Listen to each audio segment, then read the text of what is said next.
Imagine this. You sit down to finally work on something meaningful. Maybe it's that book you've always wanted to write, a side project that could change your career, or even just the task at your job that demands your absolute best. You open your laptop determined, but then your phone lights up. Quick check of email, a glance at social media. 5 minutes gone, then 10. And when you finally try to focus again, your mind feels scattered, fragmented, pulled in too many directions. The truth is, this experience is not unusual. It's the new normal. And yet, there's a hidden skill, a superpower almost, that very few people today still practice. A skill that can make the difference between a life of scattered effort and a life of profound achievement. Cal Newport calls it deep work.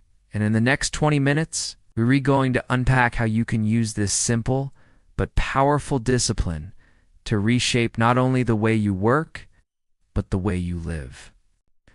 The idea behind deep work is surprisingly simple, but the simplicity is deceptive because practicing it in our hyper-connected world feels like swimming upstream.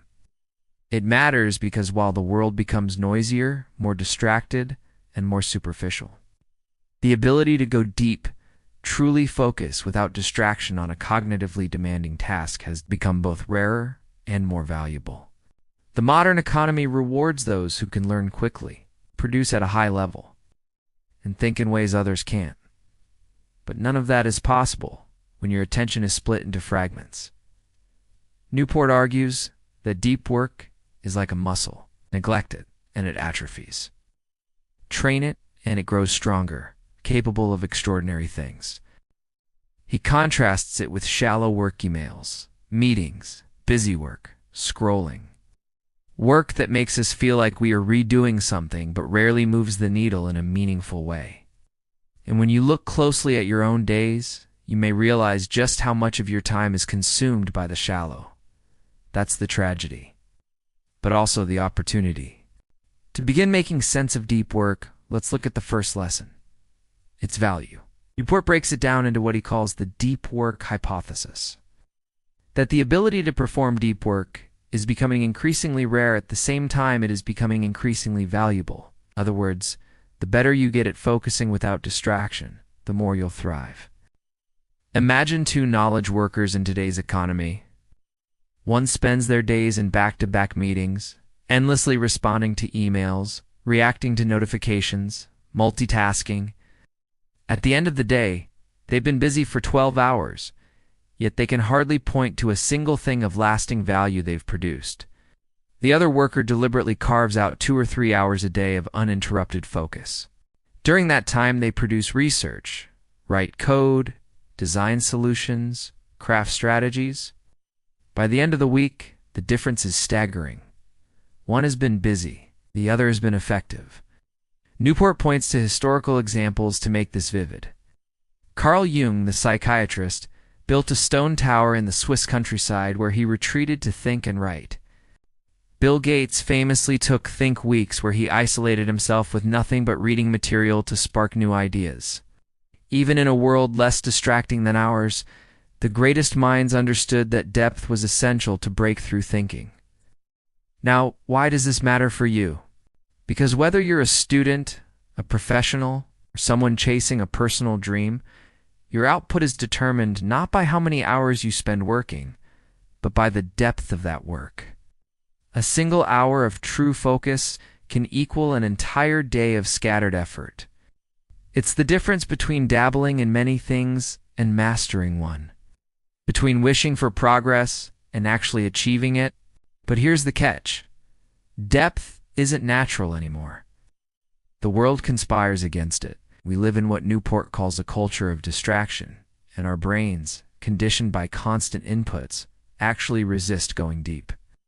That's where the second lesson comes in, the need to embrace boredom and reduce distractions. Most of us treat boredom like something to escape. Waiting in line, sitting in silence, even just walking, we reach for our phones. A quick scroll, a video, a message, it feels harmless.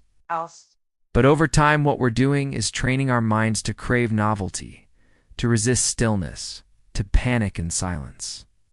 Then, when we finally try to concentrate, our brain rebels. It's addicted to stimulation. Newport suggests flipping the script. Instead of fleeing boredom, embrace it. Let your mind feel restless. Let it wander.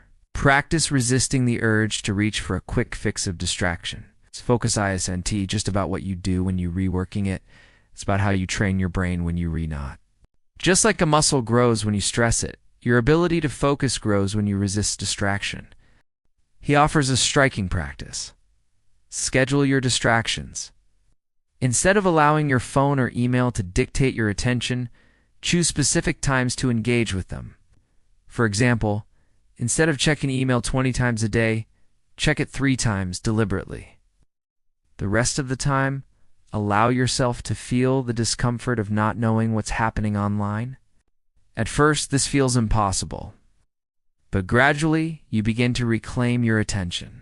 Think of it like fasting, but for your mind. You don't let it snack on junk stimuli every few minutes. You let it rest, grow hungry, and then feed it deliberately. The result is that when it's time to focus, you actually can. There's an analogy here worth considering. Picture a professional athlete. They don't spend all day every day on the field, half distracted, casually going through motions. They train deliberately. They practice intensely. And when it's game time, they give everything. Deep work is the same. If you spend your day scattered, you can't expect to flip a switch and be deeply focused on demand. You have to train your brain in the off hours. And this is where the mindset shift begins to take shape. If you accept that focus is a skill, not a given, then you start to see every choice you make every time you reach for your phone. Every time you give in to distraction as a small training session. Are you training yourself to be scattered, or are you training yourself to be focused?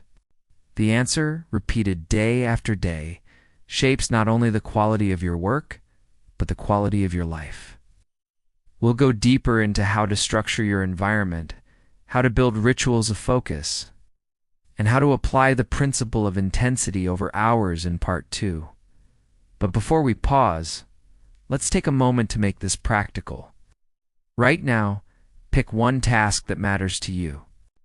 It could be studying for an exam, working on a project, writing, learning a new skill. Set aside just 1 hour for it. During that hour, remove all distractions. Put your phone in another room. Close your browser tabs. Silence notifications. And then, for 60 minutes, work as deeply as you can. You may find it's harder than expected. Your mind will resist, but that's okay. That resistance is proof that you're training the muscle of focus. Do it once, and you'll get a taste. Do it repeatedly, and you'll transform the way you work. Because here's the truth. In a world where everyone is drowning in distraction, the ability to focus deeply isn't just an advantage, it's a superpower. And if you cultivate it, you won't just get more done. You'll create work that matters, work that lasts, work that you're proud of. This is only the beginning of what deep work has to teach. In the next part, we'll explore how to work like a craftsman, why intensity beats ours, and how to use rituals and even grand gestures to lock in your focus. For now, remember this. Every moment you resist distraction, every hour you spend in true focus, you're not just getting things done, you're reshaping your mind. You're stepping into a way of working and living that fewer and fewer people even attempt. We've already explored why deep work matters and how embracing boredom can begin to rewire your mind for focus. But the journey doesn't stop there. If deep work is to become more than just a concept, it's to shape your life, it needs to move from an idea into a practice. And that means shifting how you approach your work, not just when you do it. Cal Newport emphasizes this with what we'll call the craftsman mindset. In contrast to the passion mindset where you focus on what the world can give you, the craftsman mindset is about what you can offer the world. It's about quality. It's about pouring yourself so deeply into your work that it speaks for itself. Think of a master woodworker. They don't rush. They don't multitask.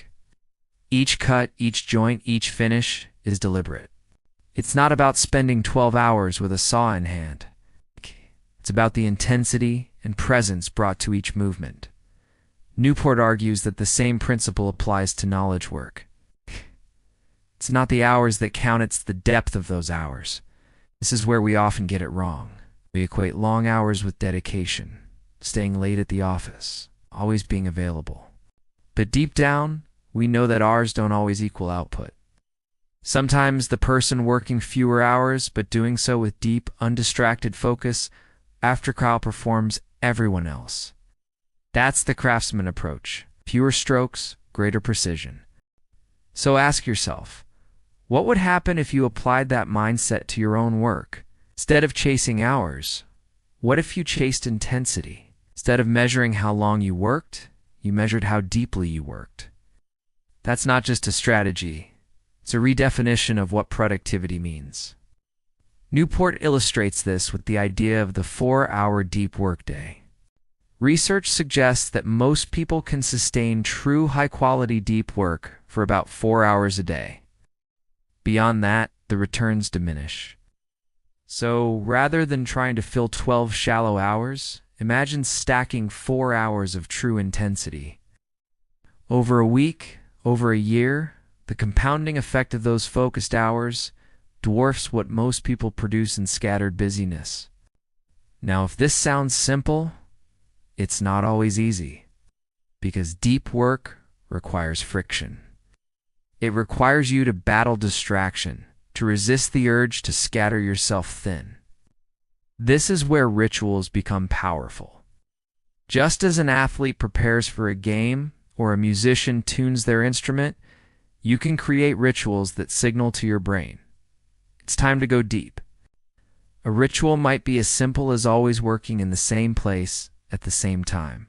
Or it could involve a set of actions: closing the door, putting your phone away, making a cup of coffee, opening a notebook that prime your mind for focus. The details don't matter as much as the consistency. Over time, the ritual becomes a trigger. Your brain learns. This is the moment we focus. Newport even suggests what he calls the grand gesture. Sometimes, committing to deep work requires a dramatic action. J.K. Rowling, when struggling to finish the final Harry Potter book, checked herself into a luxurious hotel to escape distraction and lock in her focus. It was expensive, inconvenient, but it worked. The grand gesture isn't about indulgence. It's about making a bold move that signals both to yourself and others that this work matters. It could be renting a cabin for a weekend, investing in a distraction-free workspace, or even just announcing publicly that you're committing to a project. The point is the same. You raise the stakes, making shallow work impossible and deep work inevitable. And here's where the mindset shift deepens. When you commit to deep work, you stop treating your time as something to be filled and start treating it as something to be directed. Every hour becomes a choice. Do you invest it in shallow busyness, or do you invest it in building something that will last? This is where deep work transcends productivity and becomes something bigger. It becomes a philosophy of life. Because the truth is, the shallow is infinite. There will always be more emails, more notifications, more trivial tasks, but your capacity for depth is finite. If you waste it on the shallow, you trade away the chance to create work of substance. So, how do you put this into practice right now? Start small, but start deliberately. Choose one block of time tomorrow, maybe 2 hours in the morning. Plan exactly what you'll work on during that time. Set up your environment, remove distractions, and when the moment comes, dive in fully. No multitasking. No checking messages. Just pure focus. When you're done, step away. Reflect. Notice how it felt. Over time, expand that practice. Add rituals. Consistency. Train your brain. The practical steps are deceptively simple. Schedule deep work. Protect it like you would a meeting with your boss or a doctor's appointment. Don't leave it to chance, because if you do, shallow work will always fill the gaps. And when you're tempted to drift back to distraction, remember this. Every time you resist, you're strengthening your ability to focus. And here's the deeper reflection. Deep work isn't just about getting more done. It's about who you become in the process. In practicing focus, you become someone capable of sustained thought, of wrestling with hard problems, of creating things of real value. You become, in a sense, immune to the noise of the modern world. While others drown in distraction, you rise above it. This doesn't just shape your career, it shapes your life. Imagine being present not only in your work, but in your relationships. Imagine giving the same depth of attention to your family, your passions, your own growth. That's the hidden gift of deep work. It trains you to live deliberately, not reactively. And so, as we close, remember this. Deep work is not a hack. It's not a quick fix. It's a discipline. A way of training your mind and your life to resist the shallow and embrace the profound. In the noise of the modern world, it's an act of rebellion. And in the long run, it's the difference between a life filled with busyness and a life filled with meaning. So the invitation is simple. This week, carve out time for depth. Protect it, practice it, and notice the difference. Because once you experience the clarity and power of deep focus, you'll never want to go back. And as you continue on this journey, know that this is just one step. There are countless other ideas, practices, philosophies that can help you escape the ordinary and step into something greater. In the next video, we'll dive into another powerful concept, one that builds on everything we've explored today. Till then, stay curious, stay focused, and keep moving toward the best version of yourself.